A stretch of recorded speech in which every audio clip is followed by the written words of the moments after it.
주님의 평강을 기원합니다. 오늘도 매일 성경과 함께 하나님의 은혜와 축복이 가득하시길 기원합니다. 우리가 읽고 듣는 성경 본문은 개정 공동 성서정과 다해에 의한 매일 성경 본문입니다. 매일 성경 본문을 통하여 다시 한번 하나님의 은혜와 축복이 가득하시길 기원합니다. 오늘은 2022년 4월 21일 부활주일 후 목요일입니다. 오늘의 본문 말씀은 시편 150편, 구약성경 사무엘상 17장 1절로 23절, 사도행전 5장 12절로 16절, 복음서 요한복음 20장 19절로 31절입니다. 오늘의 시편입니다. 할렐루야, 주님의 성소에서 하나님을 찬양하여라. 하늘 웅장한 창공에서 찬양하여라. 주님이 위대한 일을 하셨으니 주님을 찬양하여라. 주님은 더없이 위대하시니 주님을 찬양하여라. 나팔 소리를 울리면서 주님을 찬양하고 검은고와 수금을 타면서 주님을 찬양하여라. 소구 치며 춤추면서 주님을 찬양하고 현금을 뜯고 피리 불면서 주님을 찬양하여라. 오묘한 소리 나는 재금을 치면서 주님을 찬양하고 큰 소리 나는 재금을 치면서 주님을 찬양하여라. 숨 쉬는 사람마다 주님을 찬양하여라. 할렐루야. 아멘. 오늘의 제2 독서입니다. 블레셋 사람들이 또 전쟁을 일으키려고 군인을 모두 모아 유다의 소고에 집결시키고 소고와 아세가 사이에 있는 에베스 담밈에 진을 쳤다. 사울도 이스라엘 군인들을 집결시켜 엘라 평지에 진을 친 뒤에 블레셋 군인들과 맞서서 싸울 전열을 갖추었다. 그리하여 블레셋과 이스라엘이 골짜기를 사이에 두고 이쪽 저쪽 산 위에서 맞서서 버티고 있었다. 블레셋 진에서 가드 사람 골리앗이라는 장수가 싸움을 걸려고 나섰다. 그는 키가 6규빗하고도 한 뼘이나 더 되었다. 머리에는 노수로 만든 투구를 쓰고 몸에는 비늘 갑옷을 입었는데 그 갑옷의 무게는 놋 5,000세겔이나 되었다. 다리에는 노수로 만든 각반을 차고 어깨에는 노수로 만든 창을 메고 있었다. 그의 창자루는 베틀의 용두머리만큼 굵었고 그 창날의 무게는 쇠 600세겔이나 되었다. 그의 앞에서는 방패를 든 사람이 걸어 나왔다. 골리앗이 나와서 이스라엘 전선을 마주보고 고함을 질렀다. 너희는 어쩌자고 나와서 전열을 갖추었느냐? 나는 블레셋 사람이고 너희는 사울의 종들이 아니냐? 너희는 내 앞에 나설 만한 사람을 하나 뽑아서 나에게 보내어라. 그가 나를 쳐 죽여 이기면 우리가 너희의 종이 되겠다. 그러나 내가 그를 쳐 죽여 이기면 너희가 우리의 종이 되어서 우리를 섬겨야 한다. 이 블레셋 사람이 다시 고함을 질렀다. 내가 오늘 이스라엘 군대를 이처럼 모욕하였으니 너희는 어서 나에게 한 사람을 내보내어 나하고 맞붙어 싸우게 하여라. 사울과 온 이스라엘은 그 블레셋 사람이 하는 말을 듣고 몹시 놀라서 떨기만 하였다. 다윗은 유대 땅 베들레헴에 있는 에브라 사람 이새의 아들이다. 이새에게는 모두 아들이 8명이 있었는데 사울이 다스릴 무렵에 이새는 이미 나이가 매우 많은 노인이었다. 이새의 큰아들 셋은 사울을 따라 싸움터에 나가 있었다. 군대에 가 있는 그 세 아들의 이름은 맏아들이 엘리압이요, 둘째가 아비나답이요, 셋째가 삼마였다. 다윗은 8형제 가운데서 막내였다. 위로 큰 형들 셋만 사울을 따라 싸움터에 나가 있었고 다윗은 사울이 있는 곳과 베들레헴 사이를 오가며 아버지의 양떼를 치고 있었다.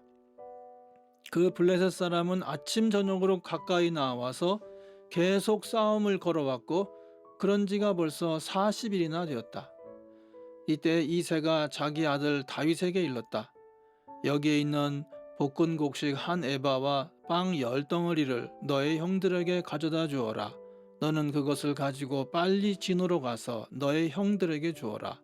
그리고 이 치즈 10덩이는 부대장에게 갖다 드리고 너의 형들의 안부를 물은 뒤에 형들이 잘 있다는 증거물을 가지고 오너라. 그 무렵 사울은 다윗의 형들을 비롯하여 이스라엘 군인을 모두 거느리고 엘라 평지에서 블레셋 사람과 싸우고 있었다. 다음 날 아침에 다윗은 일찍 일어나서 양떼를 다른 양치기에게 맡기고 아버지 이새가 시킨 대로 짐을 가지고 길을 떠났다. 그가 진영에 이르렀을 때에 군인들은 마침 전선으로 나아가면서 전투 개시의 함성을 올리고 이스라엘과 블레셋 군인이 전열을 지어 서로 맞서 있었다. 다윗은 가지고 온 짐을 군수품 담당자에게 맡기고 전선으로 달려가 자기 형들에게 이르러 안부를 물었다. 다윗이 형들과 이야기하고 있는 동안에 마침 블레셋 사람 쪽에서 가드 사람 골리앗이라는 장수가 그 대열에서 나와서 전과 똑같은 말로 싸움을 걸어왔다. 다윗도 그 소리를 들었다. 아멘. 오늘의 제3독서입니다. 사도들의 손을 거쳐서 많은 표징과 놀라운 일이 백성 가운데서 일어났다. 그들은 모두 한마음이 되어서 솔로몬 행각에 모이곤 하였다. 다른 사람들은 누구 하나 감히 그들의 모임에 끼어들지 못하였다. 그러나 백성은 그들을 칭찬하였다. 믿는 사람들이 더욱 늘어나면서 주님께로 나아오니 남녀 신도들이 큰 무리를 이루게 되었다. 심지어는 병든 사람들을 거리로 메고 나가서 침상이나 깔 자리에 눕혀놓고 베드로가 지나갈 때 그 그림자라도 그들 가운데 누구에게 덮이기를 바랐다. 또 예루살렘 근방의 여러 동네에 사는 많은 사람들이 병든 사람들과 악한 귀신에게 시달리는 사람들을 데리고 모여들었는데 그들은 모두 고침을 받았다. 아멘. 오늘의 복음서의 말씀입니다. 그날 곧 주간의 첫날 저녁에 제자들은 유대 사람들이 무서워서 문을 모두 닫아 걸고 있었다. 그때 예수께서 와서 그들 가운데로 들어서셔서 너희에게 평화가 있기를 하고 인사말을 하셨다. 이 말씀을 하시고 나서 두 손과 옆구리를 그들에게 보여주셨다. 제자들은 주님을 보고 기뻐하였다.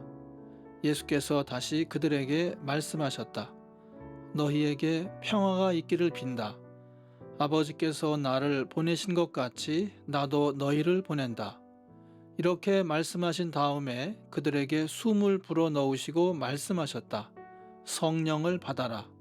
너희가 누구의 죄든지 용서해주면 그 죄가 용서될 것이요 용서해주지 않으면 그대로 남아있을 것이다.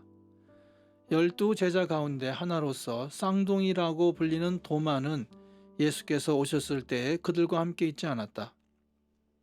다른 제자들이 그에게 우리는 주님을 보았소 하고 말하였으나 도마는 그들에게 나는 내 눈으로 그의 손에 있는 못자국을 보고 내 손가락을 그 못자국에 넣어보고 또 내 손을 그의 옆구리에 넣어보지 않고서는 믿지 못하겠소 하고 말하였다. 여드레 뒤에 제자들이 다시 집안에 모여 있었는데 도마도 함께 있었다.